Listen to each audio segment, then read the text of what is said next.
کے احسانات کا بدلہ اللہ تعالیٰ یہ عطا فرمائے، اس کے احسانات کا بدلہ اللہ تعالیٰ یہ عطا فرمائے۔ اب یہ فرما کون ہے؟ ہمارے آقا مدنی مصطفیٰ صلی اللہ علیہ وسلم نے ارشاد فرمایا، آپ نے پتہ صدیق تو میرا پیارا ہے کہ اس کے احسانات، اس کی باتیں، اس کے انداز جو اس نے دین کے اندر قربانی دی ہے، یہ جتنا بھی اس کا انداز جو دین کے اندر تقویت دینے کے اعتبار سے میرے ساتھ رہا ہے، اس کی قدم قدم کے اوپر گویا اتنی قربانیاں ہیں کہ اس کا صلہ کوئی بھی نہیں دے سکتا، رب تعالیٰ یہ عطا فرمائے۔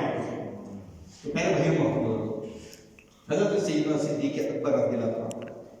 یہ شان پیارے آقا صلی اللہ علیہ وسلم نے خود اپنی زبان حق ترجمان سے بیان فرمائی۔ آپ کے احسانات کا لفظ احسان کا استعمال فرمایا ہے، لیکن خاص ہماری ترغیب کے لیے ارشاد فرمایا ہے کہ صحابہ سے محبت کرے، خاص کر صدیق اکبر سے بڑی محبت کیا ہے۔ یہ میرے پیارے ہیں، یہ ہمارے اچھے ہیں، یہ میری آنکھوں کے نور ہیں، سیدنا صدیق اکبر رضی اللہ عنہ۔ اور آپ کی ذات پروبہار بھی ہوا ہے۔ حضرت سیدنا صدیق اکبر رضی اللہ عنہ جب اسلام قبول فرمایا،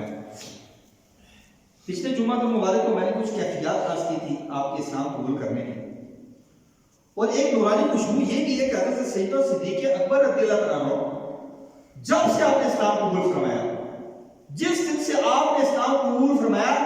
اور وہاں سے لے کر نبی کریم رؤوف رحیم صلی اللہ علیہ وسلم کی وصال ظاہری تک صدیق اکبر رضی اللہ عنہ سرکار سے کبھی سوال نہیں کیا کہ سرکار یہ کیوں کیا اور یہ کیوں نہیں کیا ہے، جو کیا یا رسول اللہ نے حق کو سچ ارشاد کیا ہے، جو کیا ہے صحیح کیا ہے، ٹھیک کیا ہے۔ ہمارے تو ہوتا ہے نا کہ کچھ پوچھ ہی لیتا ہے مذاق، بندے کی رفاقت ہو گئی بڑی لمبی چھوڑی ہو، ہم کسی کے ساتھ رہے 2 سال رہے، سال بھی رہے تو ہم پوچھتے بھائی یہ کیوں کر رہے ہو، یہ کیوں نہیں کر رہے۔ سیدنا صدیق اکبر رضی اللہ عنہ جو تھے سرکار کے ساتھ رہتے تھے، مشورہ طلب کو مشورہ پیش فرما دیا، حضور نے جو کیا یا اس نے آپ نے حق کو سچ کیا ہے، آپ نے ٹھیک کیا، ہمیں قبول ہے، ہم آمنا و صدقنا والے لوگ ہیں،